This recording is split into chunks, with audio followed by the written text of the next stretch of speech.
communauté. Donc, peut-être que souffrez que je commence par ces nouvelles personnes dans les présentations.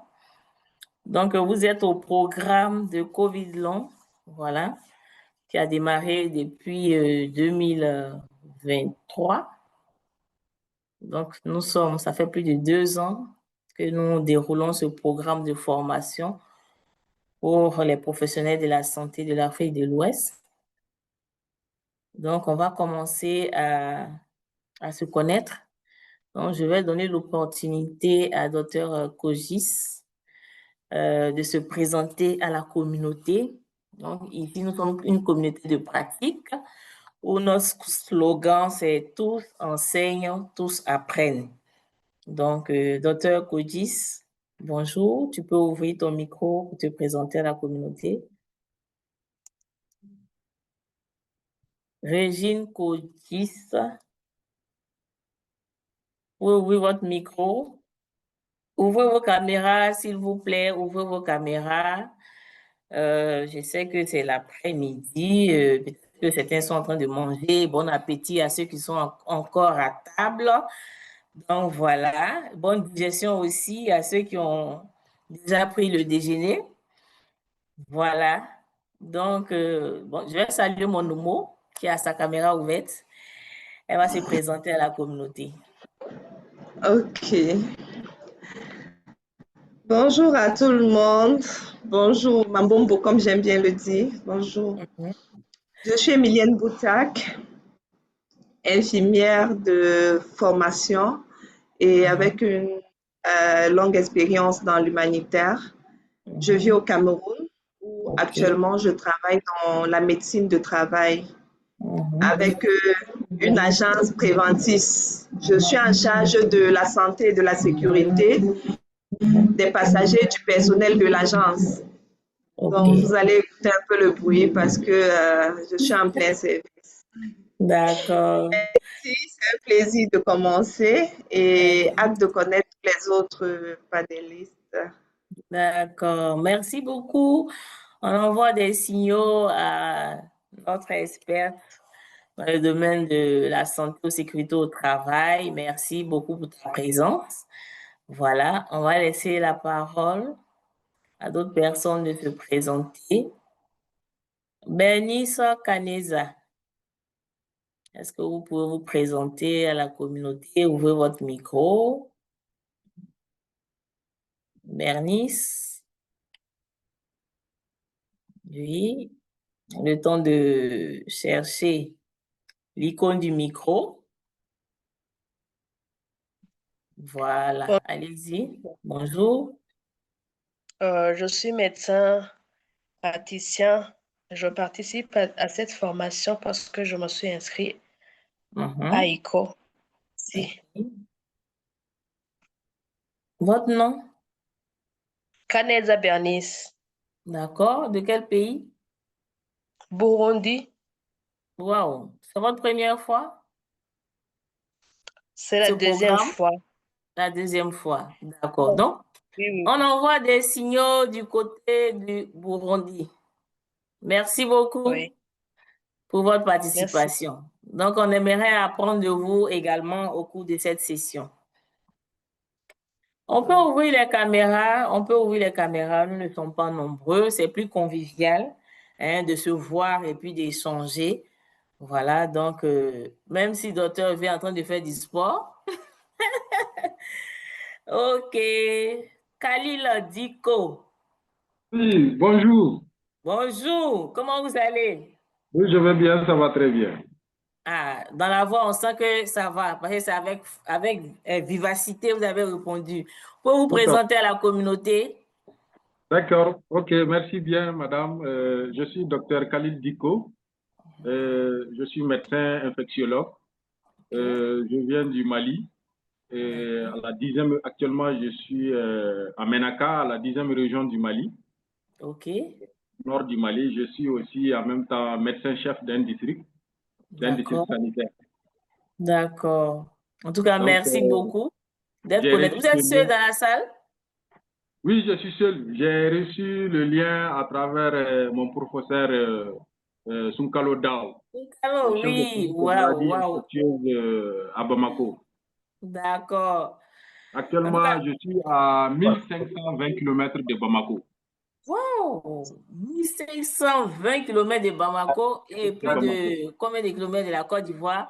Ah, Mais ben, grâce à la technologie, tout on à se fait. voit et Ouais. on va apprendre tout à l'heure avec notre expert du jour. En tout cas, envoyons des signaux à Ok. l'équipe du Mali hein, et nos salutations et nos respects à l'endroit du professeur Sunkalo qui Ok. fait vraiment la promotion de ce programme Tout à auprès fait. des professionnels de la santé du Mali. En tout cas, nous vous souhaitons la bienvenue à Merci. tous nos confrères du Mali qui sont connectés. Merci beaucoup. Merci beaucoup. Khadija au carré. Bonjour. Bonjour. Comment vous allez? Non, je vais bien. Ah, je ne voyais pas que c'était au carré. Bon, d'accord. C'est 2 fois Khadija, donc j'ai abrégé. C'est ce que je vois. On va changer ça après. Donc, Khadija Ouattara, je suis pneumologue. J'exerce au CHU.G à Bamako, au Mali. Oui. En tout cas, merci beaucoup. Ce n'est C'est pas pas ma votre première fois. Ça, oui. je sais. Je Voilà. fais de long silence. Merci beaucoup. Donc, à tout à l'heure, on va apprendre également de vous par rapport au thème de cette session. Voilà. Merci. François Mafuta. Bonjour. Vous pouvez ouvrir votre micro, vous présenter. François Mafuta. Ouvrez votre micro. Ouvrez le micro. Voilà. Allez-y, présentez-vous. Bonjour, bonjour madame, bonjour à tous. Bonjour. Oui, je suis docteur François Mafuta, médecin du secrétariat général de la santé à la RDC. Je travaille à Kinshasa, Gombe. OK. Merci beaucoup de votre participation. C'est la première fois? Non, non, c'est la 3e fois. 3e fois, d'accord. Donc, il faut que je m'habitue à votre nom. Voilà, François Mafuta. D'accord. Oui. En tout Oui, cas, merci. bienvenue dans cette communauté et on espère également apprendre de vous par rapport au thème de cette session. On peut Merci ouvrir beaucoup, les madame. caméras. On peut ouvrir les caméras. Donc, je vais donner la parole à notre cher maître, le professeur Sunkalo. On va envoyer des signaux, applaudissements pour le professeur Sunkalo, vraiment pour la promotion de ce programme. Donc, cher maître, bonjour professeur. Depuis 600 km du nord du Mali, il s'est connecté. Professeur, bonjour. Pouvez-vous présenter à la communauté? Ouvrez votre micro, professeur Sunkalo. Bonjour. Bonjour, professeur. Bonjour à tous. Bonjour à toute la communauté. Alors, je suis à Caille en mission à 600 km vers la frontière de Sénégal, Mali. Alors, nous sommes en réunion de formation des points focaux sur la pharmacovigilance. OK. Donc, on est en train de tenter de connecter la salle. D'accord. Pour qu'en marge de notre session de formation, que les participants qui sont au moins une dizaine puissent être dans le programme ECHO. Et qui porte sur un domaine qui intéresse bien les points focaux tuberculose. OK. Bon, bonjour à mon collègue ami, professeur Kraoufoué, à tous les autres collègues de Côte d'Ivoire, de la RDC, du Burkina Faso, de Madagascar. Voilà. D'accord. Merci beaucoup. Merci beaucoup, professeur. Donc, plus d'une dizaine qui sont connectés au niveau du Mali pour prendre part à cette session. En tout cas, merci, professeur, pour la sensibilisation. OK. Tarima Saïda. Peut-être après, on va donner la parole à certains d'entre eux de se présenter. Bonjour tout le monde. Oui. Bonjour tout le monde. C'est Tarima Saïda Hachim, je suis colombienne. Je suis biologiste de formation, mais actuellement, je travaille au ministère de la promotion du genre. Et je viens me présenter mes excuses. J'ai raté 2 séances que je n'ai pas suivies. J'étais vraiment débordée les 2 jeudis que j'ai raté. Mais là, je suis avec vous. Merci. D'accord. En tout cas, merci de nous avoir rejoints. Mais je ne sais pas si vous êtes dans le groupe WhatsApp, parce qu'on met l'enregistrement dans le groupe WhatsApp. Je ne sais pas si vous êtes dans notre groupe. Vous êtes dans le groupe WhatsApp? Non, je ne suis pas. Non, COVID non. long? Non, Donc, je ne suis on pas va sur mettre le le QR WhatsApp. code. Voilà. On Je va vous mettre tout à l'heure, partage on va le mettre le numéro. QR code. Ouais, on met le QR code, comme ça vous allez scanner et puis nous rejoindre. D'accord. Akore je ou bien partage le Monsieur numéro. Konaté, voilà. On a mis ça dans le chat. D'accord. Ceux qui ne sont pas dans le groupe WhatsApp COVID long, voilà, vous pouvez scanner le QR code et puis nous rejoindre comme ça. Si vous avez raté une session, nous allons positionner. On met toujours l'enregistrement dans le groupe WhatsApp. Merci. En tout cas, merci beaucoup de votre présence. Donc, nous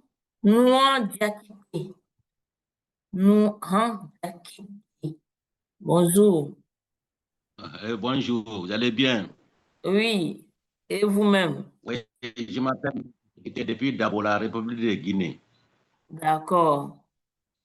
Merci beaucoup. Nous avons suivi. Voilà. C'est un petit bonjour à tout le monde. D'accord. Ce n'est pas votre première fois, hein? Oui, presque c'est ma première fois de participer, mais je suis dans le groupe WhatsApp. Ah, mais c'est la première fois que vous nous avez rejoint. Donc, on envoie des signaux. Pour WhatsApp, je vous suis plus souvent et tous les mouvements du groupe WhatsApp, je les suis. D'accord. Donc, aujourd'hui, vous avez rejoint la communauté ici, en virtuel. Voilà. En tout cas, soyez le bienvenu. Merci. Waouh, on voit toute l'équipe du Mali qui est connectée. On va peut-être leur donner l'occasion de se présenter à certains, de se présenter. L'équipe du Mali, du côté de Yaya, voilà. Vous pouvez prendre la parole pour vous présenter. Allez-y, votre micro est ouvert.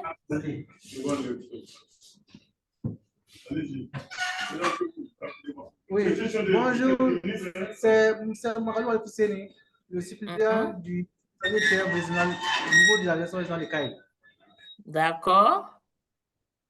Soyez les bienvenus dans la communauté ECO. Merci. Ok, donc vous avez dit ça, Nouni, point focal de la pharmacovigilance à Djema. D'accord. Bonjour. Comment dirais-je? De la zone de Caille. Ok. Bonjour, madame. Vous avez docteur Togola Mahamadou, point focal pharmacovigilance au niveau du district sanitaire de Sagavari, région de Caille. Ok. En tout cas, bonjour à vous. Soyez les bienvenus dans la communauté ECO. Prochain. Bonjour tout le monde. Bonjour. Vous avez Koulibaly Mamadou, je suis le point focal pharmacovigilance du district sanitaire de Nioro du Sahel. D'accord. Voilà, dans la région de Caille. Ok, donc on a affaire au point focal pharmacovigilance. D'accord. Merci beaucoup. Merci, Ferrari.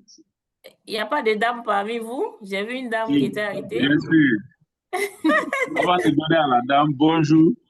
D'accord. C'est Dr Tchernadoulaïdia, point focal pharmacovigilance du district sanitaire de Bafoulavé. Merci beaucoup, docteur. Merci beaucoup, docteur. Je vous en prie. Bonjour. Voilà, une voix féminine au moins. Bonjour, madame. Oui, bonjour. Seigneur Naha, point focal de pharmacovigilance. Yélémani, région de Caille. D'accord. En tout cas, on envoie des signaux pour l'équipe du Mali. Donc, au fur et à mesure, les autres, vous pouvez écrire dans le chat, enfin, celui qui est devant l'ordinateur, il peut écrire vos mails, vos adresses mail, pour qu'on puisse vous envoyer prochainement des invitations individuellement, quand le procès va partir. Voilà. Donc, comme ça, à chaque fois, vous allez recevoir les invitations. Donc, écrivez dans le chat. On va charger une personne d'écrire dans le chat et puis il va nous envoyer, ou bien vous donnez cela au professeur, il va m'envoyer ça par WhatsApp. Voilà, comme ça, on pourra vous envoyer des invitations prochainement. En tout cas, merci beaucoup pour cette forte mobilisation. Et puis, voilà. Nous allons donc poursuivre les présentations. On va présenter quelques membres de l'équipe qui gère ce programme COVID long. Moi-même, je suis docteur Kwasi Emilienne, puisqu'il y a de nouvelles personnes. Je suis médecin de santé publique, donc je suis chargée de assurer la modération au cours de cette session. Donc, je vais laisser l'opportunité à certains membres de l'équipe de se présenter. Et donc, je vais donner la parole au professeur Jean-Marcel Aoui qui va se présenter puisque c'est l'expert du jour qui fait partie de l'équipe. Donc, professeur Brou, bonjour. Oui, bonjour, docteur Kwasi. Présentez-vous à la communauté. Bien. Je suis Aoui Brou Jean-Marcel, pneumologue, au CHU de Cocody et à l'université Félix Houphouët-Boigny. Je suis expert national en matière de tuberculose sensible, tuberculose multirésistante et tout ce qui est mycobactériose. Voilà. Et j'ai été le point focal de la lutte contre la COVID à Cocody. Voilà. D'accord. Merci beaucoup, professeur. On envoie des signaux, voilà, pour notre expert du jour. Merci, merci beaucoup. Voilà, c'est l'expert du mois d'août. Donc, c'est le spécialiste du mois d'août, puisque depuis le mois d'août, il ne fait que des sessions. Voilà, je crois que c'est l'avant-dernière. Il aura une autre session dans un autre prochain mois. Docteur V, bonjour. Tu faisais du sport tout à l'heure, manger, bouger, je suppose. Ah oui, oui, bonjour, docteur Kwasi. Je suis sortie de la salle, mais un peu à la pause. Je suis docteur V Tanouanik, je suis médecin de santé publique et je suis membre du Super Hub et heureuse de participer à cette session. En tout cas, bienvenue à vous. Merci. Merci beaucoup. Les Haïti. Bonjour, docteur Kwasi, bonjour à toute la communauté. Je m'appelle Moussa Konaté, je suis ingénieur en santé publique et Haïti, Super Hub Côte d'Ivoire. Bienvenue à tous à cette session et bonne session à tous. D'accord, merci beaucoup. Je vois Séraphin qui veut saluer. Oui, Séraphin, ouvrez votre micro et saluez la communauté avant qu'on ne puisse poursuivre. Oui, ouvrez votre micro. Ouvrez votre micro, si vous le pouvez. D'accord, donc on va poursuivre, on va présenter l'agenda. Rapidement, positionner l'agenda, on va présenter. On invite toutes les personnes qui n'ont pas eu vraiment l'occasion de se présenter à le faire dans le chat. Donc, écrivez votre nom, votre fonction, votre pays, voilà, dans le chat. Et s'il y a une petite lucane, on va vous donner l'occasion de vous présenter à la communauté. Donc, pour le moment, nous allons poursuivre. Donc, notre agenda du jour, nous avons 1 heure de temps à passer ensemble au maximum.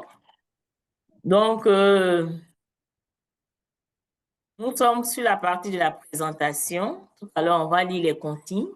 Le thème du jour, c'est la tuberculose multirésistante, le rôle de l'agent de santé dans l'enquête d'entourage.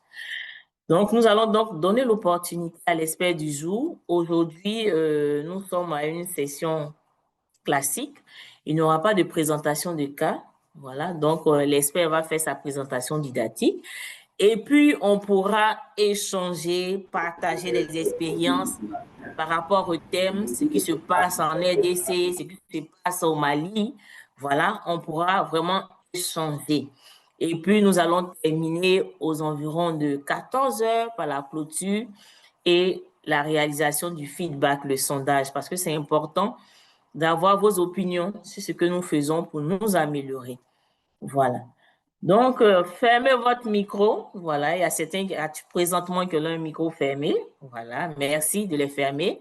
Lorsque vous ne parlez pas, gardez votre vidéo allumée tout au long de la session et positionnez votre caméra correctement avec un éclairage adéquat. Voilà, Merci, Albino Nanadje, voilà, qui l'a fait. Lorsque vous demandez de vous présenter, vous activez votre micro, vous donnez votre nom, le nom de votre organisation et le Oui. lieu de votre travail. Bonjour. Oui, tout à l'heure, on va vous donner la parole. Pour le moment, je suis en train de présenter l'agenda. Voilà. Ok. Merci beaucoup. Donc, lorsque vous avez la parole, gardez votre téléphone portable en mode silencieux. Assurez-vous d'avoir un débit suffisant. Et puis, lorsque vous voulez prendre la parole, utilisez la main levée physiquement ou bien utilisez les fonctions de main levée de Zoom. Ne pas divulguer d'informations de santé protégées ou d'informations personnellement identifiables. Donc, comme habituellement, nous présentons des cas, ce sont des cas qui sont vraiment anonymes. Donc, on respecte la confidentialité des données des patients que nous présentons au cours de nos sessions. Pour les problèmes de Zoom, échangez dans le chat avec le IT. Nous invitons à entrer votre nom, votre organisation dans le chat. Les diapositives seront disponibles dans la plateforme iUgo que nous utilisons pour gérer ce programme. Donc, cette session, elle est enregistrée et votre présence vaut consentement à être enregistrée. Nous délivrons des certificats de participation au cours de ce programme. À la fin de chaque session, ceux qui ont participé au sondage ont droit à une attestation de participation au sondage. Et ceux qui auront pris part à ce programme, 75% de nos sessions, auront un certificat de participation. Voilà, juste vous dire que dans le cadre de ce programme de renforcement des capacités, basé sur le modèle ECO, nous utilisons les données qui sont en lien avec la participation, les questions-réponses, les commentaires, voilà, pour faire des enquêtes, puis faire l'évaluation, puis faire également de nouvelles initiatives. Donc, voici un peu rappeler les consignes de bonne conduite pour notre session éco. Donc, sans plus tarder, on va vraiment donner toute la place au professeur. Nous sommes à notre 13e session dans le cadre de ce programme de renforcement des capacités sur la thématique COVID long. Donc, aujourd'hui, nous allons aller un peu dans la communauté habituellement. On vous a donné des topos aux professionnels de santé pour la prise en charge dans les structures. Cette fois-ci, on va sortir un peu de nos établissements sanitaires pour aller dans la communauté. Et cela va se faire à travers la présentation qui sera faite par le professeur Brou, voilà, que nous invitons à commencer sa présentation. Professeur. Bien, merci, Dr. Kwasi. Voilà. Merci, Dr. Kwasi.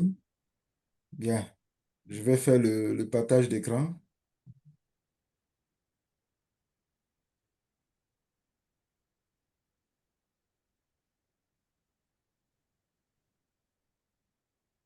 C'est bon, le partage d'écran? Oui, c'est bon. Donc, vous devez passer maintenant en mode diapo. OK.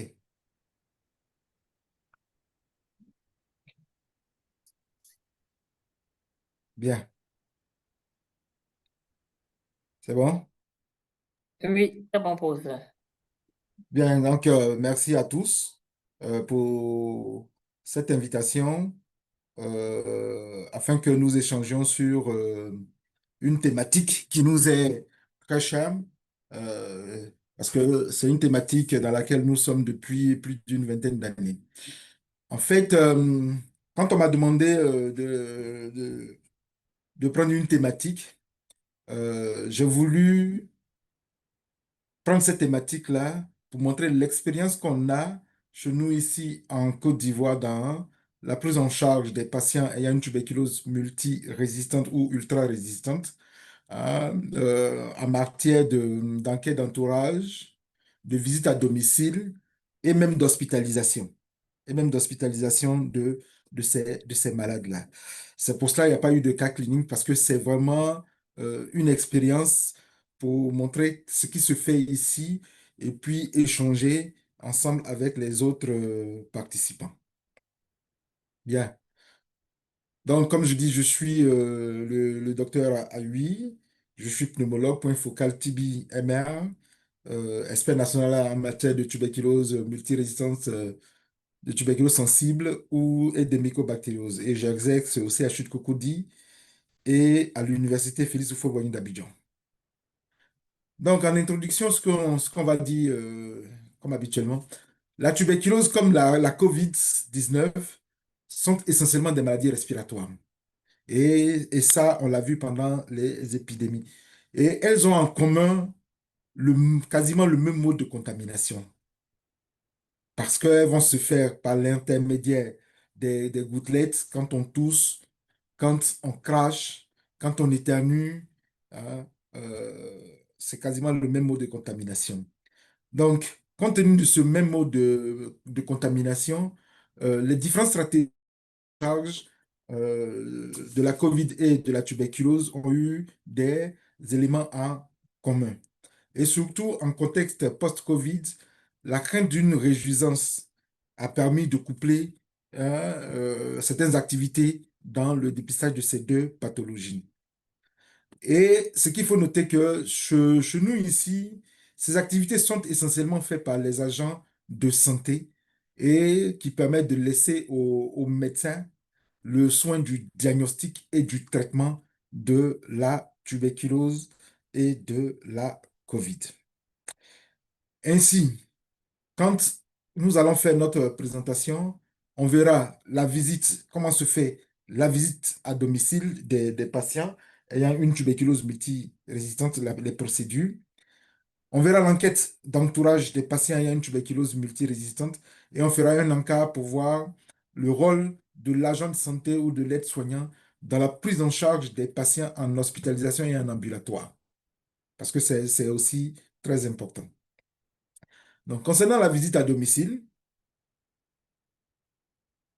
il faut noter que cette visite à domicile, au décours de cette présentation, on va montrer les objectifs, le but de la visite à domicile, puis quels sont les bénéfices de cette approche-là, le type de visite à domicile, comment on met en œuvre cette visite à domicile-là, et puis les contraintes et les exigences de cette visite à domicile, de cette approche-là.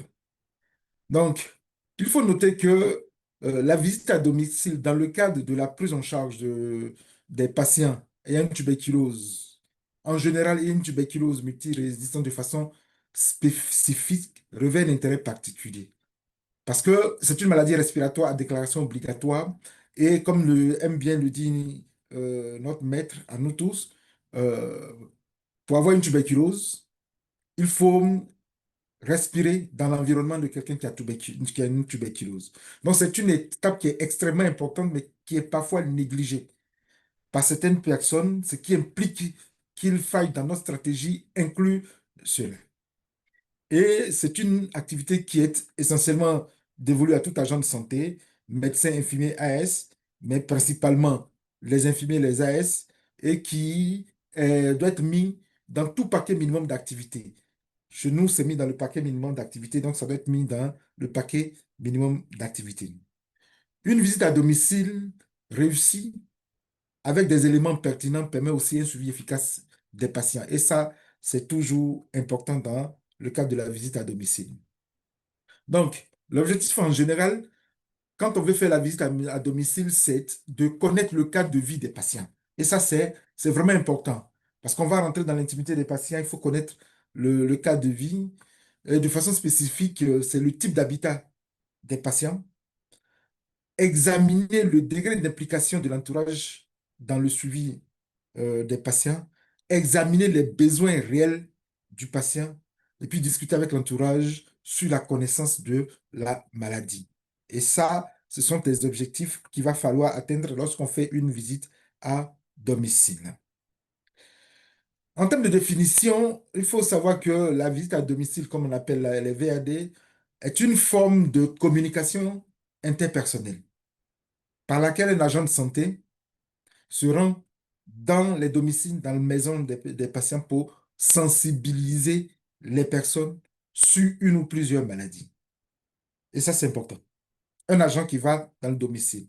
Et la visite à domicile se définit comme étant la visite que tout animateur ou toute personne de bonne volonté fait à une famille dans un lieu où elle vit. C'est un moyen qui permet de réaliser le processus d'aide. Parce que le patient, c'est un tout. Il a besoin de, certes, des médicaments, mais surtout de l'écoute. Donc, en termes de but, comme je l'ai bien spécifié, la visite à domicile assure le lien de continuité entre l'agent de santé et la famille. Et je dis bien, elle diffère d'une visite d'amitié.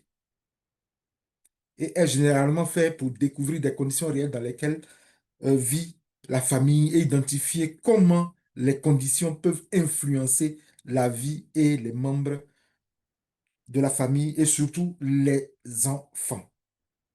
Et en troisième lieu, elle oriente l'agent de santé vers le type d'appui à apporter à la famille.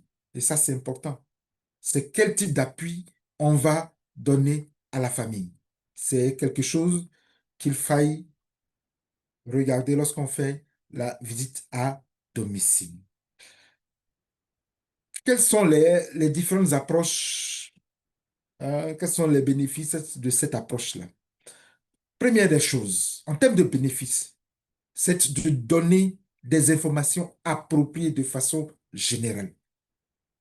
Quand on va dans la famille, avec un bon contact, on a beaucoup plus d'informations que lorsque le patient vient tout seul. Ça permet, de corriger les rumeurs sur la tuberculose. Pour tous ceux qui prennent en charge les malades tuberculeux, ou la tuberculose, ou parfois même tout ce qui est pathologie chronique, surtout infectieuse, il y a beaucoup de rumeurs qui suivent cette maladie. Et ça permet de corriger. Et en corrigeant ces rumeurs, on améliore l'adhérence des patients au traitement. Cette visite à domicile permet de détecter les besoins non satisfaits des patients. Vraiment les besoins non satisfaits. Parce que quand vous êtes dans la famille, déjà par le regard, vous essayez de voir ce qui ne va pas et la famille peut vous exprimer. Elle permet de référer vers les structures de santé des personnes qui désirent s'informer et puis assurer le maintien dans le système de santé par un suivi régulier à domicile. Et puis, l'autre élément, il garantit un suivi et une visibilité panoramique des patients dans votre zone d'intervention. Et ça, ce sont des vrais bénéfices lorsqu'on applique absolument cette stratégie. En termes de visite à domicile, il existe plusieurs types de visites à domicile. Donc, vous avez les visites à domicile en cas de maladie. Donc, pour ce type de visite à domicile, le professionnel de santé se rend dans le domicile du patient pour évaluer les symptômes et fournir les soins appropriés. Et ces visites sont généralement effectuées pour des patients qui souffrent de maladies aiguës ou chroniques. Donc, ça, c'est surtout ce qu'on va voir le plus lorsqu'on fait des visites à domicile des patients. L'autre type de visite à domicile, c'est les visites à domicile chez les patients mourants. Et ça, c'est l'étape la plus contraignante quand on sait qu'on n'a plus de solution pour les malades. C'est surtout un accompagnement dans leur fin de vie. Et elle est menée chez les patients qui sont en phase terminale, qui se trouvent à leur domicile, afin que les praticiens puissent leur prodiguer des soins palliatifs et puis rendre les conditions aussi confortables que possible pour les patients et pour les membres de la famille. Et lors de ces visites à domicile-là, les visiteurs ou les agents de santé vont apporter un soutien psychologique, émotionnel aux membres de la famille du mourant. D'autant plus qu'on ne peut plus rien faire pour le patient, c'est vraiment un accompagnement. Bien. L'autre type de visite à domicile, vous avez les visites d'évaluation à domicile.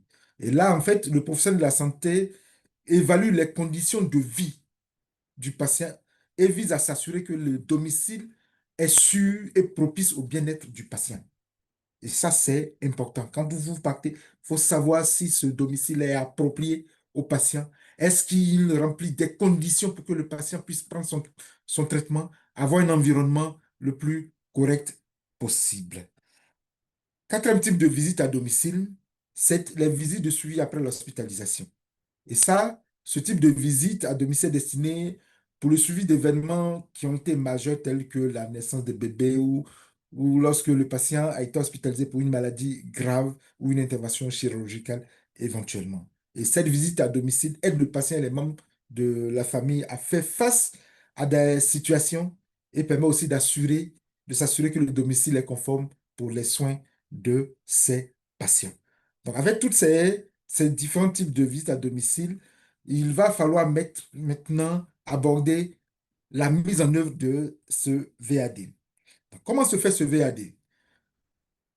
Premièrement, ce qu'il faut faire, c'est définir l'objectif de votre VAD par la préparation. Quand vous faites la préparation de votre visite à domicile, il faut définir les objectifs. Vous avez déjà.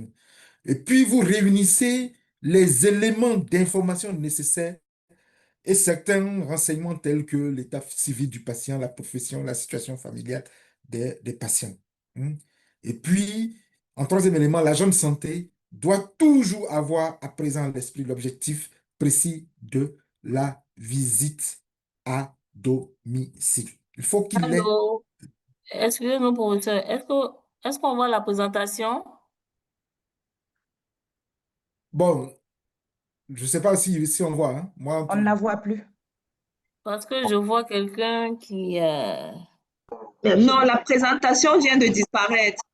La présentation vient de disparaître. Je vois quelqu'un d'autre.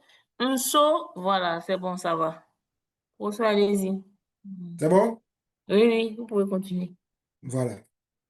Donc, c'est surtout dans cette préparation, ces trois étapes-là, il faut définir les objectifs, réunir les éléments d'information, et puis il faut avoir en l'esprit l'objectif précis de cette visite.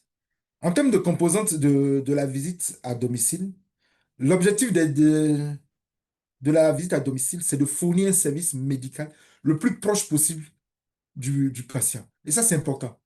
Il faut rapprocher les patients de l'hôpital, des soins. Et ce rapprochement-là, c'est le fait que l'agent de santé aille à son domicile. Et puis, deuxième élément, c'est les éléments suivants sont les principales composantes de la visite à domicile. Et ces éléments-là seront cités dans la diapo qui suit. C'est premièrement le bilan comparatif des médicaments. Il s'agit processus, d'un processus qui va consister à dresser une liste exhaustive. Vraiment une liste exhaustive. Excusez-moi, je vais prendre juste un appel et puis je vous reprends juste 5 minutes.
Bien, excusez-moi, j'avais un appel là, un peu urgent là.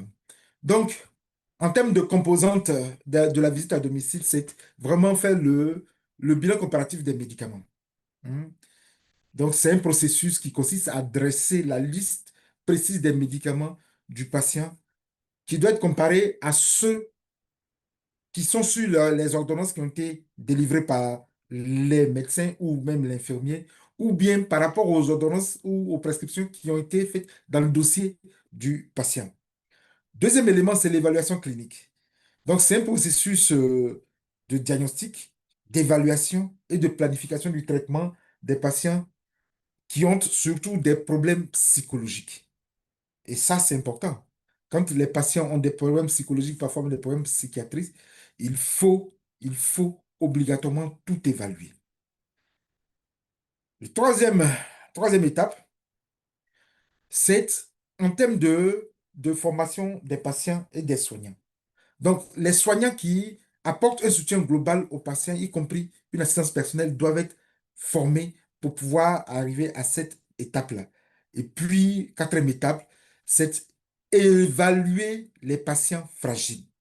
Ça, c'est important. C'est tous ces patients fragiles, ce sont les sujets qui sont âgés, dépendants, toxicomanes, qui ont besoin d'une prise en charge spécifique pour la prise de leurs médicaments. Donc, c'est des patients pour lesquels il faut éduquer rapidement pour qu'ils puissent prendre correctement les médicaments pour ne pas se mélanger, pour pouvoir ne pas atteindre parfois des intoxications médicamenteuses. Donc, dans cette mise en œuvre, il y a plusieurs étapes. La première étape, c'est établir le répertoire des patients habitant dans votre zone de responsabilité lorsque vous faites votre visite à domicile. Donc, vous établissez ce répertoire-là qui va consister à voir le quartier, la rue, préciser exactement l'adresse des patients, si éventuellement ces zones sont adressées. La deuxième étape, c'est se rendre dans les familles en respectant les mœurs et les coutumes du milieu. Quelles que soient nous-mêmes nos propres convictions, quand on va dans une famille, il faut adopter les mœurs et les us de la famille. Il ne faudrait pas forcément venir dire que moi, en tant qu'agent de santé, je ne pense pas ceci. Non, non, non. Vous venez dans une famille, vous respectez les us, coutumes ainsi que les mœurs. Si éventuellement la famille n'est pas là, vous essayez de fixer un jour beaucoup plus opportun pour l'entretien. Le but, c'est obtenir des informations pour que le patient puisse être mieux pris en charge. Donc, vous pouvez fixer un rendez-vous avec la famille. La troisième étape, c'est établir un climat de confiance avec les membres de la famille. C'est le mari, la femme, la belle-mère, etc. Vraiment, un vrai climat de confiance qui va permettre aux gens de s'ouvrir, de s'ouvrir. Et lorsque vous établissez ce climat de confiance, à tous les coups, vous avez des informations sur le patient, sur l'environnement. La quatrième étape, c'est rassurer les patients et la famille du caractère confidentiel de l'entretien que vous allez mener.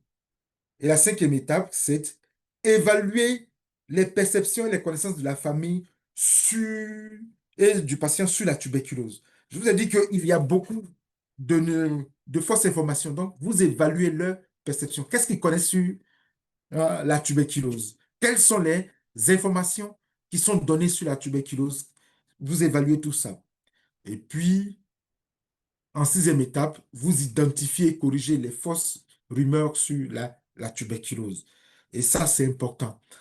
Par exemple, comme ce qu'on a chez nous ici en Côte d'Ivoire, on va vous dire que chez les patients tuberculeux ne doivent pas manger gras, ne doivent pas boire du thé, ne doivent pas boire du café, bon, ne doivent pas manger ceci ou cela. Alors que ce n'est pas vrai. Un malade tuberculeux peut manger ce qu'il mange habituellement. Il peut boire son café, son thé.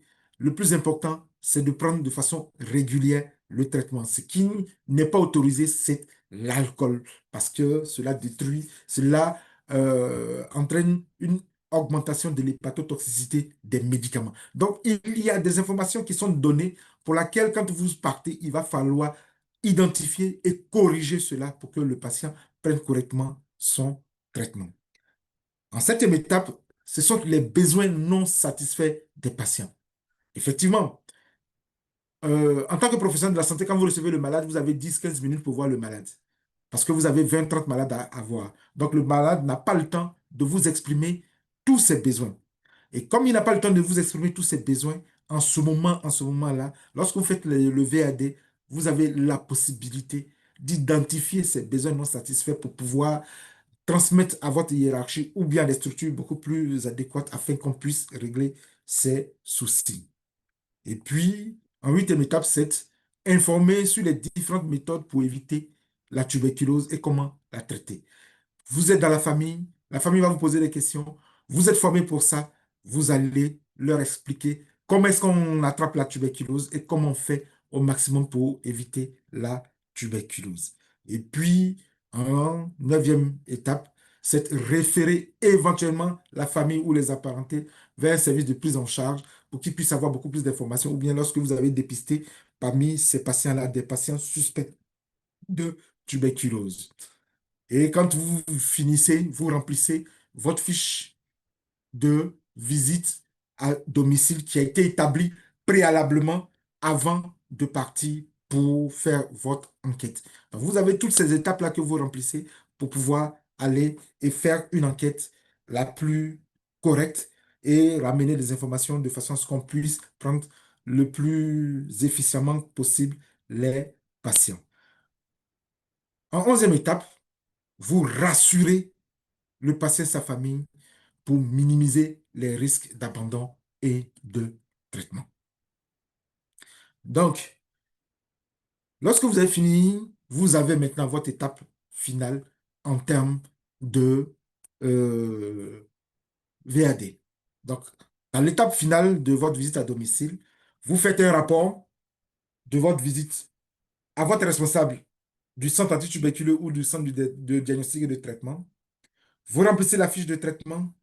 Vous entrez les données dans la base de données qui est établie dans le centre et puis vous établissez le plan des actions à mener en fonction des éléments que vous avez reçus lorsque vous avez fait votre VAD, lorsque vous avez eu votre entretien avec votre responsable de site, vous finissez par établir un plan d'action à mener. Et ça, c'est important parce que vous avez eu des informations sur la VAD. Donc, il faut obligatoirement maintenant établir un plan d'action pour que la prise en charge du patient soit la plus correcte et efficiente possible. Et ça, c'est quelque chose de très important.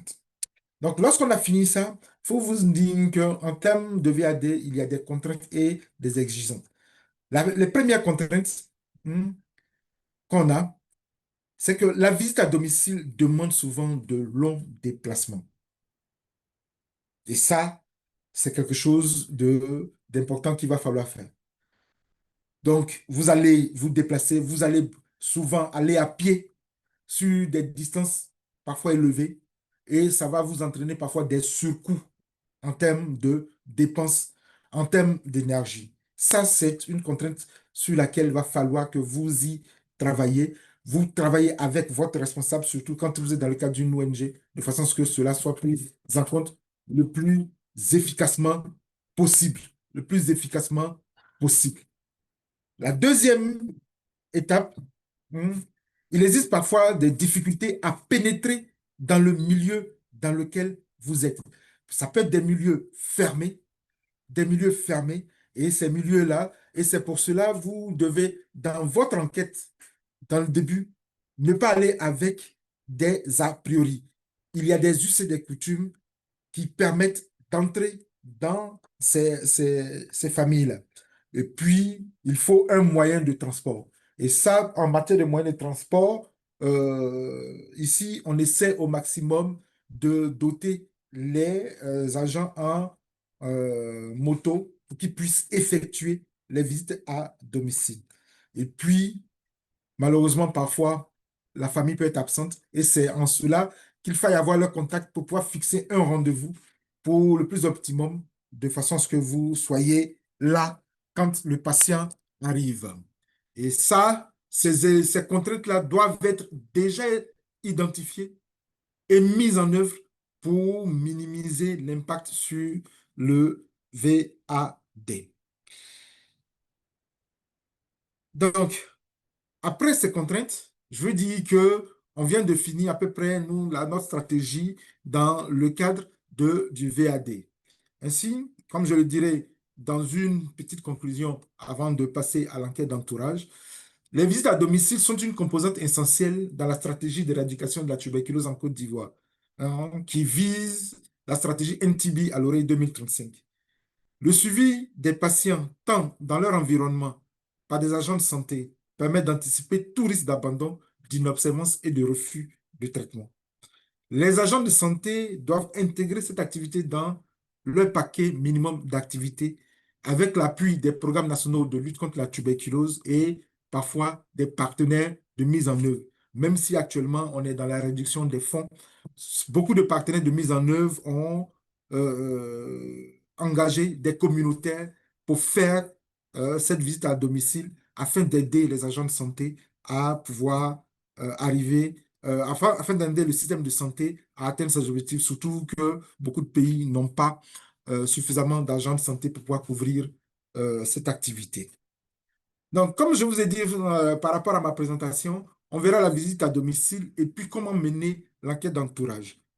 En matière d'enquête d'entourage, l'enquête d'entourage va se faire sur selon le plan suivant. D'abord, les sites sur lesquels nous menons l'enquête d'entourage, le personnel en charge de l'enquête d'entourage, comment préparer l'enquête, le déroulement de l'enquête par site, et puis le débriefing, enfin, le suivi des contacts. Les objectifs de l'enquête d'entourage, c'est d'identifier tous les cas contacts du patient afin de rompre la chaîne de contamination du patient. De façon spécifique, c'est de recenser toutes les personnes contacts du patient, de proposer un suivi clinique au patient, de référer les cas suspects, de traiter les cas confirmés. Bien. Bon, je vais passer sur cette diapositive-là pour vous dire déjà que, en termes de définition, une enquête d'entourage est une enquête qui est effectuée auprès des personnes ayant été en contact avec des personnes qui ont été atteintes de tuberculose. Et l'enquête d'entourage, c'est une méthode de collecte d'informations qui permet de reconstituer et d'analyser les relations et les interactions sociales du patient avec son entourage. Et elle vise à comprendre les liens familiaux, amicaux, professionnels et autres qui ont influencé la vie du patient. Dans le cadre de la santé, plus précisément de la tuberculose, l'enquête d'entourage est une recherche méthodique qui repose sur des rapports, des témoignages et des experts.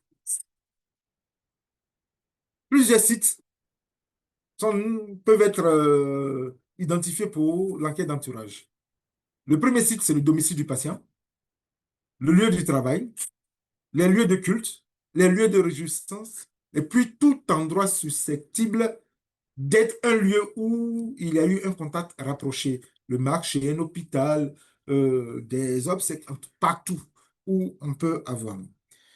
En termes de personnel, comme je l'ai dit, c'est vraiment tous les agents de santé, infirmiers, aides-soignants, médecins et agents communautaires qui peuvent être amenés à faire l'enquête d'entourage. Mais surtout chez nous, en Côte d'Ivoire, ce sont les agents communautaires qui sont le plus habilités à aller faire l'enquête d'entourage puisqu'ils sont dans la communauté, ils ont été formés pour aller faire cette enquête d'entourage. Et ça, avec l'appui des partenaires de mise en œuvre qui permettent de leur donner des moyens afin qu'ils puissent aller dans la communauté pour faire l'enquête d'entourage après avoir établi déjà une liste de tâches à effectuer.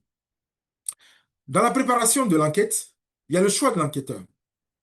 Premièrement, chez nous, il faut que la personne soit disponible. Faire en sorte que ça ne soit pas une activité secondaire, que ce soit l'activité principale de la personne. La disponibilité. Il ne faudrait pas que la personne aille d'abord dans son champ d'abord, chercher à manger, chercher de quoi nourrir sa famille avant d'aller faire l'enquête d'entourage. Il faut que ce soit une personne qui ait un contact facile, pouvoir s'exprimer en public, et puis une personne sociable, courtoise. Deuxième élément, c'est la confection de la fiche d'enquête qui doit comporter des données personnelles des cas contacts, leur identification, le lien avec le cas malade et le type de rapport. Et ça, c'est important. Si ce sont des personnes qui sont dans le même bureau, dans la même chambre, dans le même environnement, ça va déterminer le type de suivi de ces personnes et puis la recherche de signes. Et ces signes-là auront été déjà identifiés par les agents communautaires lorsqu'ils vont sur les sites. Ce qu'il faut dire obligatoirement, c'est que le caractère confidentiel des données de l'enquête et puis la gratuité des examens lorsqu'on va dépister des malades dans le cadre de l'enquête d'entourage, c'est-à-dire la gratuité de l'examen de crachat, de la radiographie du thorax dans notre système. Chez nous, en Côte d'Ivoire, lorsqu'on dépiste, lorsqu'on est dans une enquête d'entourage, l'examen de crachat et la radiographie du thorax sont faits gratuitement dans les centres antituberculeux ou avec des équipes mobiles de dépistage. Et puis, il faut avoir une fiche qui soit simple à comprendre. Sur le déroulement de l'enquête en lui-même, donc, quand vous arrivez à domicile, vous avez les salutations d'usage que vous faites. Vous avez les informations sur le centre de cette enquête. Vous recherchez en priorité, surtout s'il y a des enfants de bas âge. Ça, c'est important. On les forme pour ça, pour qu'ils puissent rechercher en priorité les enfants de bas âge.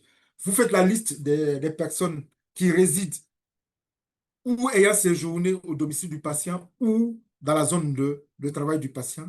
Vous recherchez les signes comme la toux, la fièvre, le manque d'appétit et la durée des symptômes. Mais on ne vous demande pas à l'agent communautaire d'examiner, on dit de rechercher. Toujours au domicile, à la fin de cet échange, il faut déterminer s'il y a des cas suspects et les adresser en priorité au centre d'examen.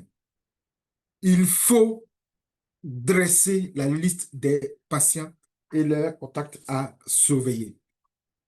Sur le lieu de travail, au niveau du lieu de travail, quand vous arrivez, vous avez les présentations des civilités aux responsables de la structure. Vous expliquez aux responsables le mode de contamination de la maladie et que la tuberculose, dans notre pays, en Côte d'Ivoire, est une maladie à déclaration obligatoire. Vous recherchez s'il existe un service médical dans le lieu de travail. Vous prenez contact avec le médecin du travail et puis vous convoquez le travailleur au centre de santé pour un entretien avec lui. Et s'il n'y a pas de centre de santé en accord avec la direction, vous installez dans un local dédié et vous convoquez le patient. Toujours sur le lieu de travail, vous recherchez si l'agent travaille en plein air ou dans un bureau. La proximité avec le malade. Et vous recherchez les signes habituels comme la toux, etc., le manque d'appétit. Et quand vous avez fini cela, à la fin de votre échange, vous devez déterminer si le cas il est suspect et l'adresser en priorité au centre antituberculeux. Vous dressez la liste des patients contacts à surveiller. Et puis, vous demandez un dépistage systématique par la radiographie du thorax et l'intradémo de réaction à la tuberculine à la direction. Et dans le cadre du travail, là, ces examens-là, l'intradémo-réaction à la tuberculine et la radiographie ne sont plus faits gracieusement. En ce moment-là, le médecin du travail établit un programme avec une facturation amenée au centre antituberculeux ou dans un hôpital afin de réaliser la radiographie et l'intradémo-réaction à la tuberculine. Autre lieu où on y va fréquemment, c'est les lieux de culte. C'est toujours les mêmes précautions à l'arrivée des patients. On prend les civilités, on explique aux responsables la tuberculose. Et puis, comme c'est un lieu de culte, on demande un temps de parole le jour du culte afin d'inviter tous ceux qui ont été en contact avec le patient à se présenter afin qu'on puisse faire leur dépistage. Et ça, c'est important. Nous demandons un temps de parole au cours de leur culte. Et à la fin, on fait toujours la même chose. On dresse la liste des patients suspects. On met les contacts et puis on fait un dépistage systématique des patients en contact avec la radiographie et l'intradémo réaction à la tuberculine. Dans les lieux de réjouissance, nous avons les mêmes civilités à notre arrivée. Et il faut expliquer au tenancier du lieu de réjouissance l'intérêt. Parce que c'est très important. Comme c'est un lieu de réjouissance, c'est son gagne-pain. Il ne faudrait pas qu'il y ait une hantise pour vous dire qu'effectivement, un tuberculeux est passé ici et cela risque de réduire l'affluence de ses clients. Donc, il faut lui expliquer et avoir son accord. Donc, on demande le contact téléphonique des personnes qui ont séjourné et un contact rapproché. Et puis, on explique que le caractère est confidentiel. On convoque ceux qui le souhaitent. Et ça, c'est important. Ceux qui le souhaitent, on les convoque. Bien. Donc, une fois qu'on a fini notre enquête, il va falloir faire un débriefing.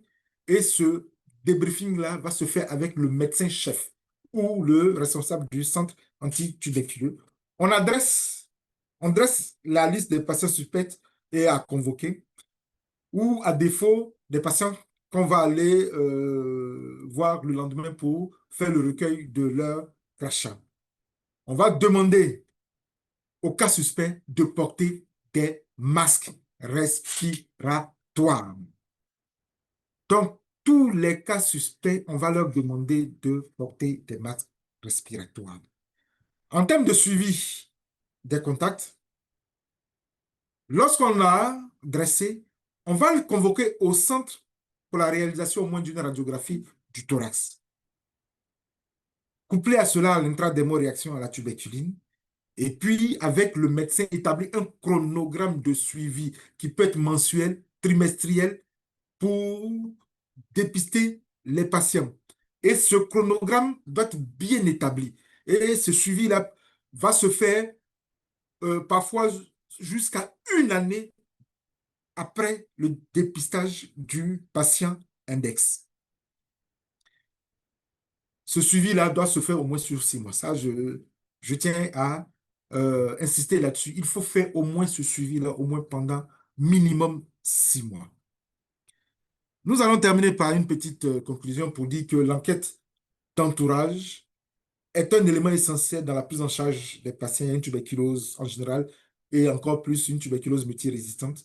Et le rôle de l'agent de santé est essentiel dans cette lutte-là. Cela va permettre de dépister un peu plus tôt et contrôler l'expansion de la maladie. Il ne faudrait pas que dans notre système, la tuberculose la tuberculose multirésistante soit la norme. Il faudrait plutôt que la tuberculose multirésistante soit l'exception, parce que c'est une maladie qui est difficile à traiter. Ça, j'insiste là-dessus. Il ne faudrait pas que la tuberculose multirésistante soit la norme, mais l'exception. Donc, après avoir vu à peu près la visite à domicile et puis l'enquête d'entourage, comme je vous ai dit, je vais faire un petit encart sur le rôle de l'aide-soignant ou de l'agent de santé dans le cadre d'une prise en charge ambulatoire des patients et en hospitalisation. Donc, dans cette prise en charge ambulatoire, l'objectif général, c'est de maîtriser les étapes de la prise en charge de la tuberculose multirésistante, de conduire l'entretien, l'accueil, l'écoute du patient, assurer la réalisation du bilan paraclinique, assurer la bonne tenue des dossiers médicaux et puis faire le dispatching de l'appui nutritionnel. Parce que chez nous, en Côte d'Ivoire, on a un appui nutritionnel qu'on apporte aux patients ayant une tuberculose multirésistante. Bien. Donc, ce qu'il faut noter, c'est que la tuberculose multirésistante, comme la tuberculose classique, est un problème de santé publique. Et aujourd'hui, en Côte d'Ivoire, on a entamé la déconcentration de la prise en charge de la tuberculose dans plusieurs centres antituberculeux. Il y a actuellement 35 centres antituberculeux en Côte d'Ivoire, répartis sur tout l'ensemble du territoire. Tous les centres antituberculeux prennent en charge les patients ayant une tuberculose multirésistante de façon à ce qu'ils puissent prendre le traitement très proche de leur domicile. Et cela a permis de réduire le risque de propagation et surtout d'abandon du traitement, compte tenu du fait de la distance entre le domicile et le CHU de Cocody, qui était le seul centre de prise en charge de la tuberculose multirésistante pendant très longtemps. Donc, on s'est retrouvé avec 200-300 malades à prendre en charge à Cocody. Il a fallu à un moment donné bien déconcentrer afin qu'on diminue en termes de contrôle d'infection le CHU de Cocody. Cette prise en charge ambulatoire qui est bien codifiée connaît parfois certaines imperfections qui sont liées soit aux acteurs ou aux malades. Bien. Donc, en termes de définition, il faut savoir ce que c'est qu'un service ambulatoire. Un service ambulatoire est un service hospitalier donnant lieu à une prise en charge médicale d'un patient sans hospitalisation ou pour une durée de quelques heures.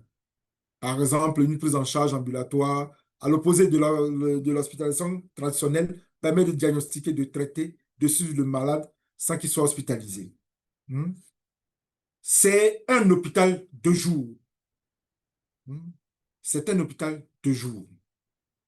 Donc, dans le cadre des différents types de services ambulatoires, vous avez les soins dans le cadre de son propre rôle en tant qu'agent de santé.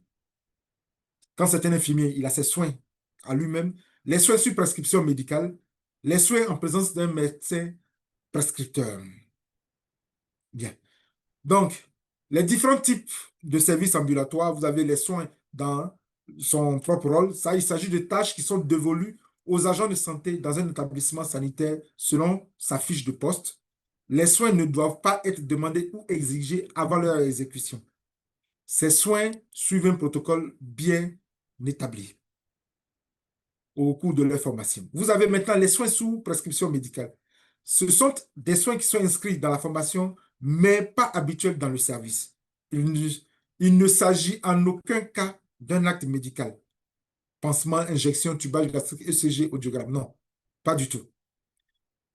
Les autres types de services, vous avez les soins avec la présence d'un médecin prescripteur. Ce sont des soins qui sont délicats, qui sont issus de la formation des agents de santé, mais qui nécessitent absolument la présence et qui doivent être guidés par le médecin. En effet, pour ces soins, la présence du prescripteur est essentielle pour éviter des erreurs qui n'aboutiront pas forcément aux résultats attendus. Donc, une fois que vous connaissez ce type de soins, les activités qui sont faites dans un service ambulatoire en Côte d'Ivoire. Donc, vous avez l'accueil pour les agents de santé, l'accueil et l'écoute des patients, la consultation, les examens paracliniques qui sont réalisés, la dispensation des médicaments, la tenue du dossier des patients et les visites à domicile. En termes d'accueil, l'agent de santé, dans le cadre de la prise en charge des patients ayant une tuberculose multirésistante, est le premier contact. Il doit être dans un local bien défini. Et chez nous, on le met dans un local bien défini pour accueillir les patients. Il est courtois, il est empathique. Il donne les renseignements suffisants sur le parcours thérapeutique des patients.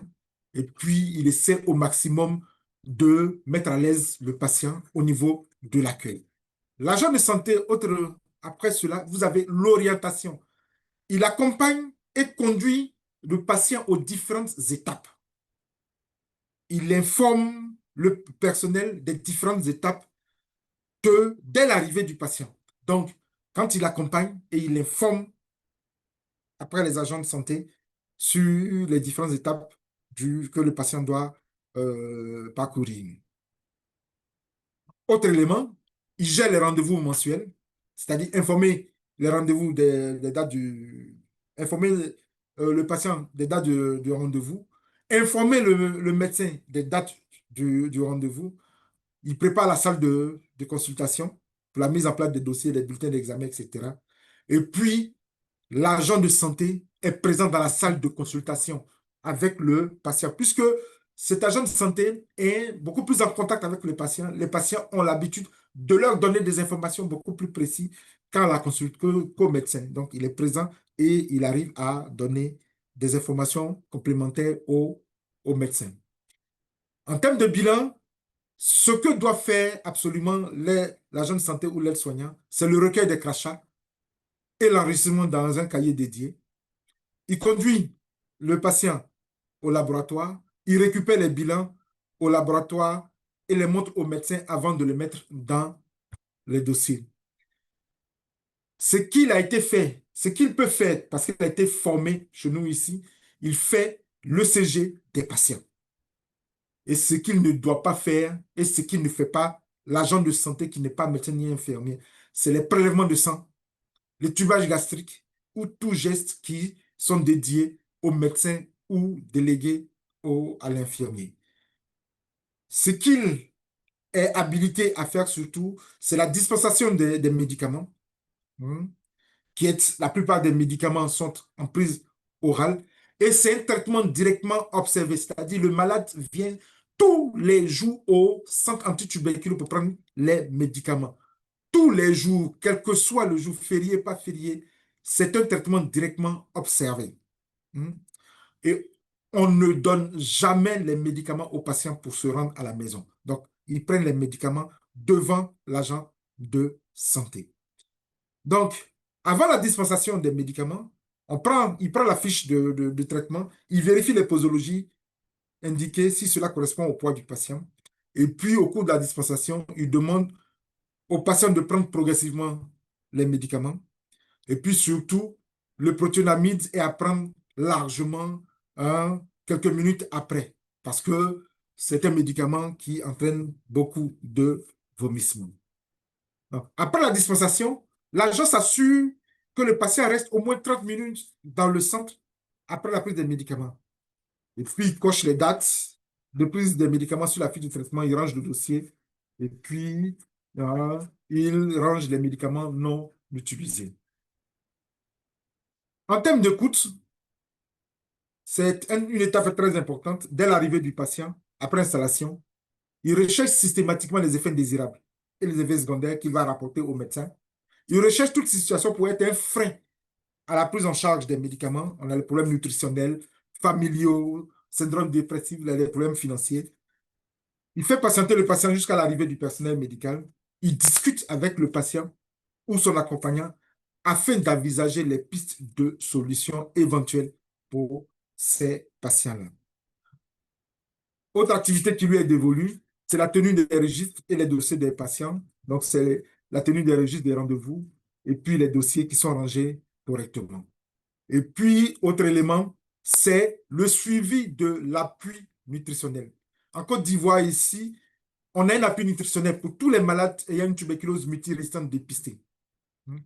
Donc, il vérifie les quantités distribuées à chaque patient, surtout lors des VAD, et puis il enregistre et transmet au PNLT chaque nouveau patient dès le début du traitement afin que celui-là soit mis dans la base de données et recevoir son kit alimentaire chaque mois afin d'avoir cet appui nutritionnel. Autre appui pour lequel il doit suivre, c'est l'appui au transport. Pour permettre aux patients d'être observants, on a un appui au transport des patients. On leur remet 1000 francs CFA chaque jour pour faire le transport pour qu'ils puissent venir. Et cet appui de transport est payé régulièrement, soit par mobile money. Et puis, il fait la visite à domicile pour laquelle nous avons déjà abordé. En conclusion, il faut noter que la prise en charge ambulatoire de la tuberculose multirésistante dans le cadre de la déconcentration des activités a permis de résoudre le problème de déplacement des patients. Ce suivi correct par les agents de santé, notamment les aides-soignants qui sont des maillons essentiels du système sanitaire, va permettre chez nous d'atteindre, en espérant, 2035, la fin de l'épidémie de l'endémie tuberculeuse. Ce suivi implique une prise en charge collective sur le bien fondé de la participation à la lutte. Chaque acteur doit poser les jalons, je dis bien les jalons de la réussite de cette activité. Je vais terminer par juste le petit encart pour vous parler de l'hospitalisation, pour dire qu'en Côte d'Ivoire, je vais partir très, très vite. On fait l'hospitalisation des patients ayant une tuberculose multirésistante dans des services bien dédiés. On a les services de pneumologie du CH Cocody de Treichville et de Boaké. On a le centre de traitement des maladies infectieuses du CHU de Cocody. Et puis un centre dédié, c'est le centre antituberculeux d'Adzopé. En termes d'état des lieux, il faut vous dire que le CHU de Cocody dispose de 2 lits uniquement dans l'attente de leur transfert au centre de traitement des maladies infectieuses du CHU de Cocody. Le CHU de Treichville, actuellement, ne fait pas d'admission pour déficit de lits et Boaké, c'est en fonction de ses lits. Le CAT d'Adzopé, qui a environ 20 lits, actuellement fait seulement la prise en charge ambulatoire des patients. Donc, c'est le centre de traitement des maladies infectieuses du CHU de Cocody actuellement qui hospitalise les malades selon des critères bien définis. Il s'agit des malades ayant une tuberculose multirésistante avec altération d'état général, des malades ayant une tuberculose ultra-résistante ou des malades qui ont un problème d'observance de traitement. Il dispose de 20 lits, donc 20 lits d'hospitalisation qui permettent de la prise en charge de ces malades. Bien.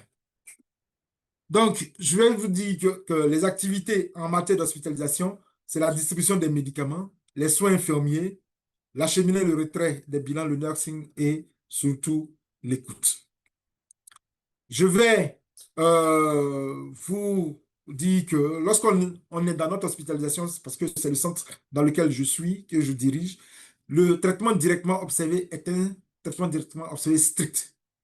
Les médicaments sont donnés à heure fixe. On convoque les malades autonomes dans une salle dédiée où on leur donne les médicaments. Et ceux qui sont encore alités, l'infirmière va dans leur lit pour leur donner les médicaments.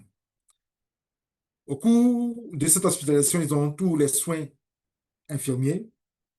On fait le convoyage et le retrait des examens. Et puis, on essaie de faire toutes les activités qui sont en rapport avec l'hospitalisation des patients.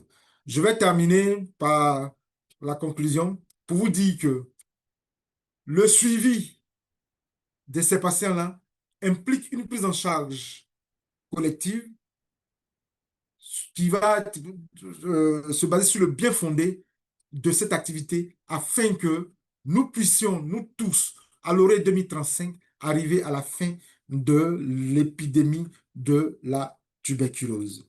Nous avons eu à l'époque la chance de participer à une formation dans un centre de prise en charge des malades ayant une tuberculose multirésistante. Donc, nous avons eu le plaisir d'y rester pendant quelques mois, ce qui nous permet de vous montrer quelques images de ce centre.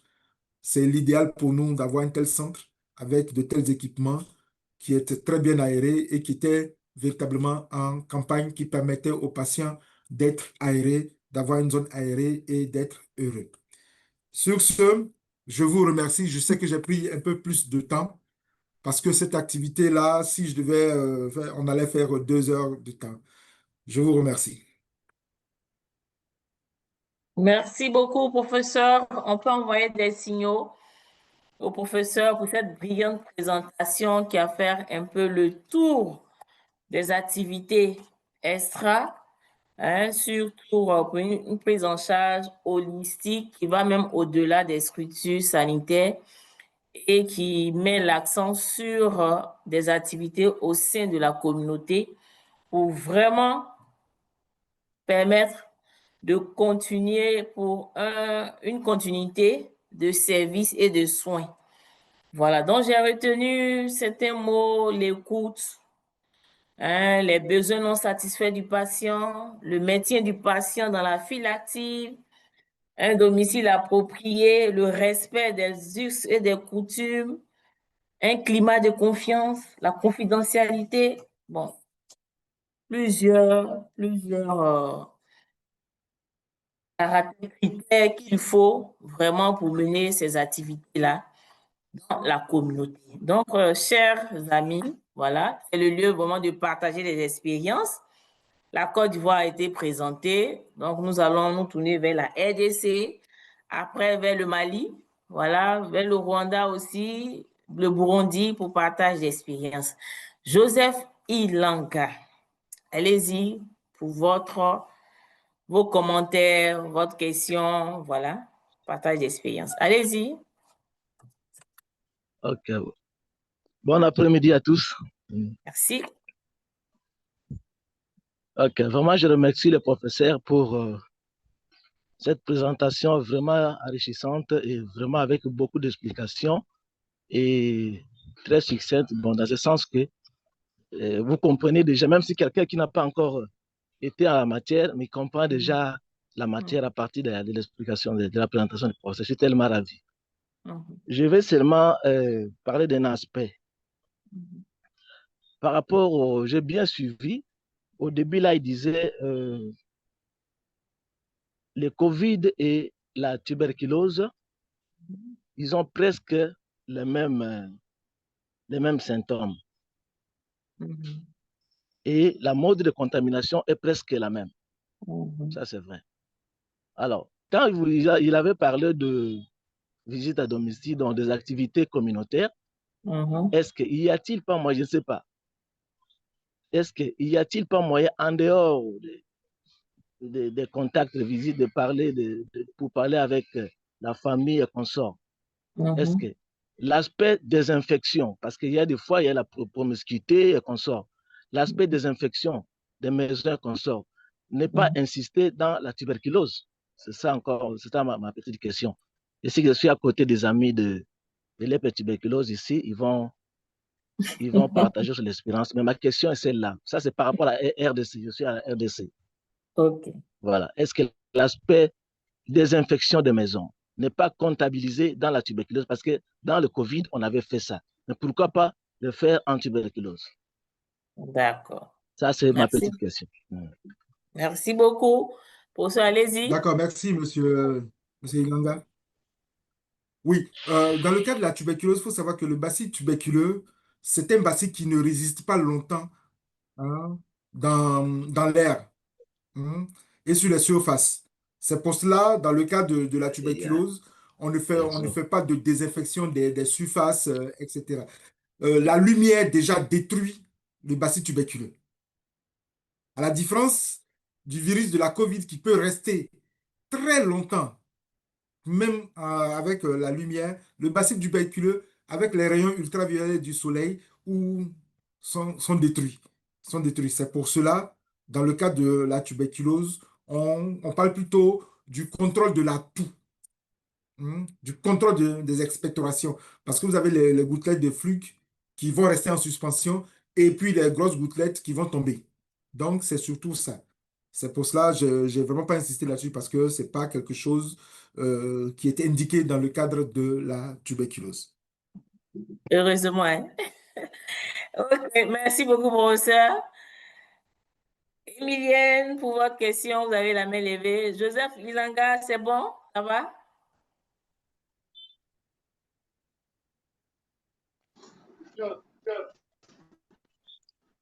Ok, merci beaucoup, j'ai compris. Je suis à côté des amis ici, peut-être ils vont aussi intervenir.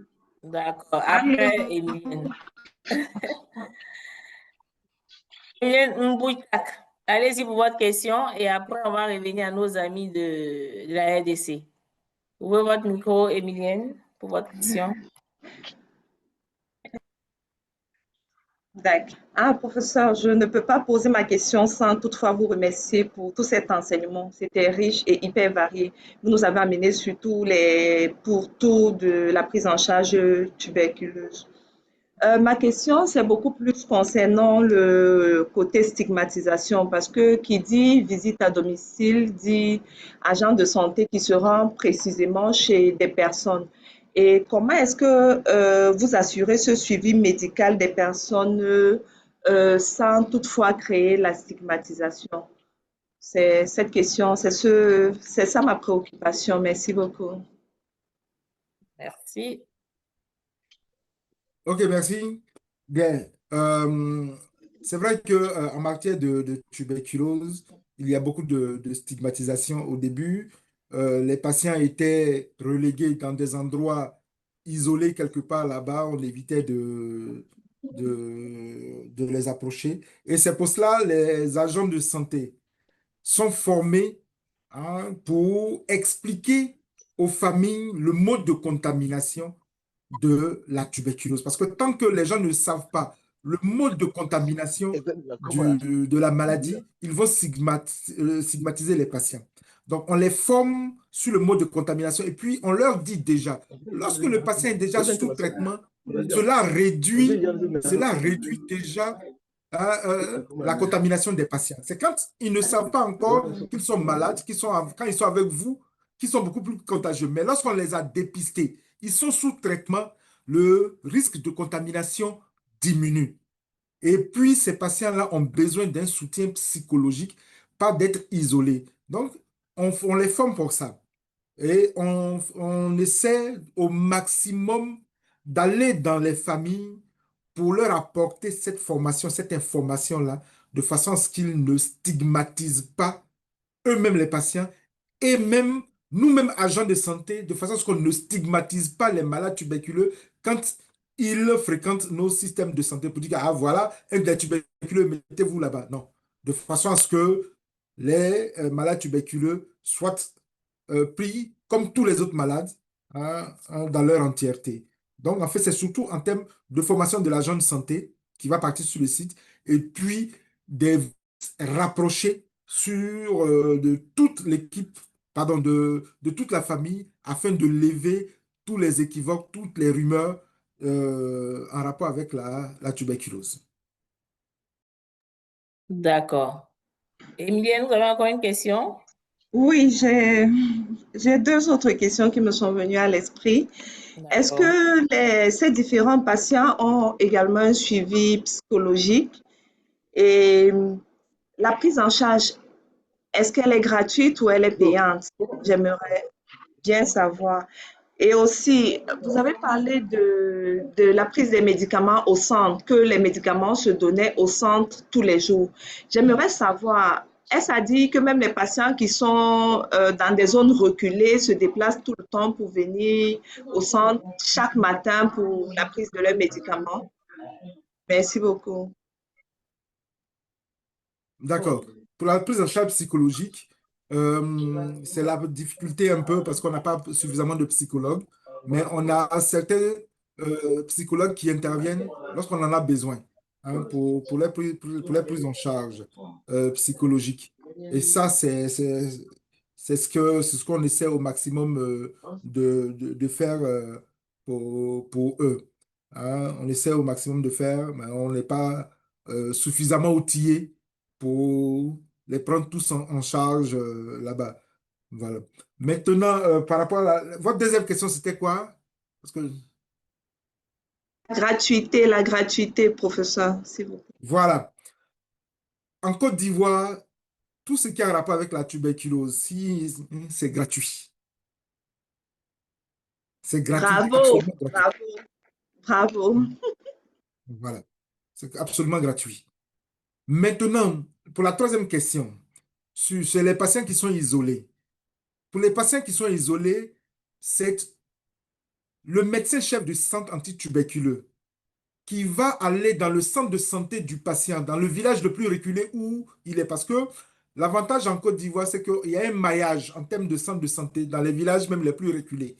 Donc, le médecin-chef va rencontrer l'infirmier du centre de santé du patient, forme l'infirmier sur la prise en charge des médicaments et chaque mois va déposer les médicaments sur le site là-bas. Et il est en contact régulier avec l'infirmier du centre de santé pour savoir si le patient vient prendre les médicaments tous les jours. Parce qu'on ne va pas donner au malade pour partir. Donc, c'est toujours un agent de santé qui donne les médicaments. Donc, c'est la stratégie qu'on a trouvée. On va déposer dans le centre de santé de son village, même si son village c'est à 50 km, on va déposer et on forme l'agent de santé pour distribuer les médicaments. Merci, professeur. Merci beaucoup.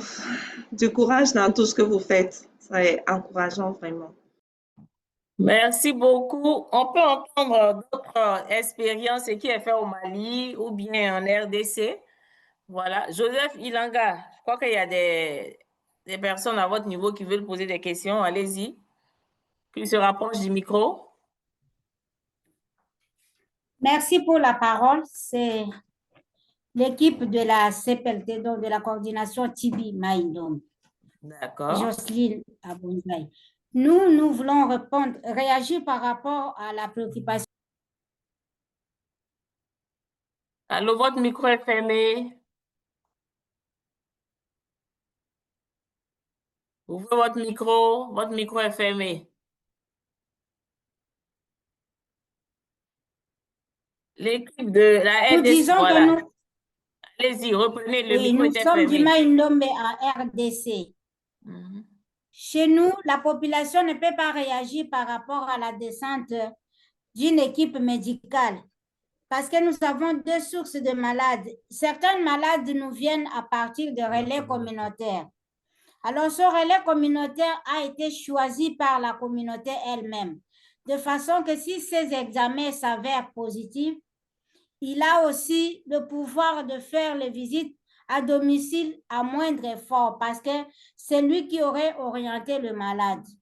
Tandis que la deuxième possibilité pour ceux qui viennent à travers les structures sanitaires et qu'on les découvre TB-MR, ceux-là, une fois diagnostiqués, c'est le corps soignant qui doit prélever l'adresse et le remettre au relais communautaire pour les visites à domicile. Bien sûr, cette visite est exercée par le corps soignant ainsi que le relais communautaire. Voilà notre petite contribution. Merci beaucoup, professeur. Voici notre expérience au niveau de la RDC. D'accord, est-ce que vous avez des commentaires? ce sont des expériences. Non, non, aucun commentaire là-dessus. Pas de similitude. Je vois Badje Anani. Voilà. Badje Anani, allez-y. Oui, c'est une question que je voudrais poser. Mais d'abord, remercier le professeur Awibrou pour son exposé. Je reviens un peu sur la question de confidentialité.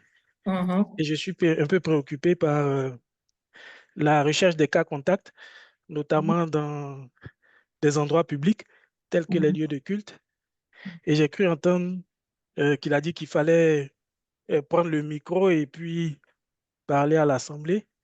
Concrètement, comment ça se fait sans que on ait des questions de confidentialité qui soient violées, quoi. Bien. Merci à mon ami Badje. Ce que je veux dire que la tuberculose est une maladie à déclaration obligatoire en Côte d'Ivoire. Ce qu'il faut noter, c'est une maladie à déclaration obligatoire. Il n'y a pas de confidentialité dans le cadre de la tuberculose d'un patient, parce que c'est une maladie infectieuse, contagieuse. Donc, lorsqu'on dépiste un tuberculeux dans un endroit, on est dans l'obligation d'informer tous ceux qui ont fréquenté cet endroit-là. Donc, ce n'est pas une confidentialité. Ce n'est pas comme dans, par exemple, le VIH ou pour lequel... Non, non, non. Il n'y a pas de confidentialité dans le cadre. On dit simplement qu'on a identifié un tuberculeux et telle personne a eu la tuberculose. Donc, tous ceux qui ont été en contact. Donc, ça, je tiens à insister là-dessus. En Côte d'Ivoire, elle est à déclaration obligatoire. Donc, il n'y a pas une histoire de respect de confidentialité. Non, non. On dépiste un tuberculeux dans une communauté, on informe la communauté qu'on a dépisté un tuberculeux. Le temps, ça nous permet de rechercher les cas contacts et d'éviter la propagation de la maladie. D'accord. Je vois que notre ami Émienne revient. Allez-y. Il nous reste encore 3 minutes. Hein? Donc, on va mettre le lien du feedback dans le chat pour permettre aux gens de faire le feedback. Allez-y. D'accord. En fait, la précédente...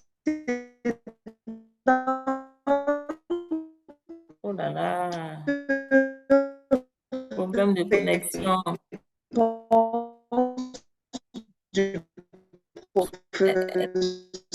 Elle a des soucis de connexion, on ne l'entend pas.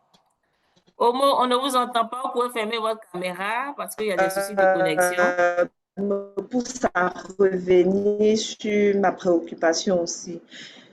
Le fait que ce soit maladie à... Est-ce qu'elle peut reprendre sa question puisqu'on n'a pas entendu Elle le n'a même début? pas encore terminé. Elle a des soucis D'accord. de C'est connexion. m'entendez? Oui, allez-y maintenant. Oh là C'est bon, là. vous pouvez reprendre. Oui, Allô? est-ce que c'est bon qu'on dit que la précédente réponse... Oh là là. Votre micro, votre micro, votre micro. Bon, en attendant qu'elle nous revienne, on va prendre Nouan Diakité. Il nous reste 2 minutes. Voilà. Bonsoir à tout le monde. Je pense qu'on m'entend très bien. Oui, oui, allez-y. Très bien. Maintenant, par rapport à ces deux suggestions, la précédente, chez nous-mêmes en Guinée, ici, il n'y a pas un tabou. Il n'y a pas un tabou par rapport à la déclaration de la tuberculose ici en Guinée. Et deuxième aspect, c'est par rapport à la, comment on appelle, la préparation psychique. Donc ici en Guinée, c'est les relais communautaires comme notre prédécesseur, elle a expliqué. Donc on ne cherche pas un psychologue. C'est toujours les relais communautaires qui sensibilisent, qui sont plus proches et qui sont dans la localité même, qui sensibilisent et qui envoient les tuberculeux vers les centres de santé. Donc, c'est le grain de ma participation par rapport à cette réunion. Et je remercie le président qui a bien expliqué le sujet. Et puis, elle m'appelle au téléphone. Vous pouvez ouvrir votre micro. Merci beaucoup pour le Mali, pour la Guinée, qui a partagé cette expérience qui est un peu similaire à celle de la RDC. Chers amis, le thème est intéressant. On va participer au sondage. On a mis le lien dans le chat. Il est 14h30. Voilà, on a une prochaine session le 18 septembre. Donc, cette fois-ci, on va revenir sur la tuberculose et le Covid long. Voilà. Donc, on va poursuivre les échanges. Vous avez encore des questions, vous allez le mettre dans le groupe WhatsApp. On va les prendre et puis revenir là-dessus à la prochaine session. Comme il est l'heure, il est 14h30. Vraiment, on va dire merci. Ouvrez vos caméras. Ouvrez vos caméras. On va dire merci. Docteur Berthe Djeoua, vous pouvez mettre votre question dans le chat. On va prendre la question. Donc, ouvrez les caméras. On va se dire merci. Envoyons des signaux à l'expert du jour pour cette belle présentation. Nous allons mettre cela à votre disposition. Et également, l'enregistrement de cette session sera dans le groupe WhatsApp. Voilà, pour ceux qui n'ont pas pu suivre le début, ils pourront réécouter encore la session. Et puis, on va se donner rendez-vous le 18 septembre sur le thème la tuberculose et le Covid long. Merci. Merci, professeur Awi. Merci à tous les membres de la communauté. Voilà. On se retrouve. Bye bye. Merci au professeur Sivano. Merci à tous. Avec son équipe. Merci à la Guinée. Merci à la RDC. Le Cameroun, le Cameroun. Merci au Cameroun. Depuis la Guinée, merci. Merci beaucoup. Merci. Au revoir à la prochaine session. N'oubliez pas de faire le feedback. Le sondage. Voilà, on a besoin de votre professeur. retour. Au revoir. Merci à vous, Félicitations docteur. encore. Merci. Merci.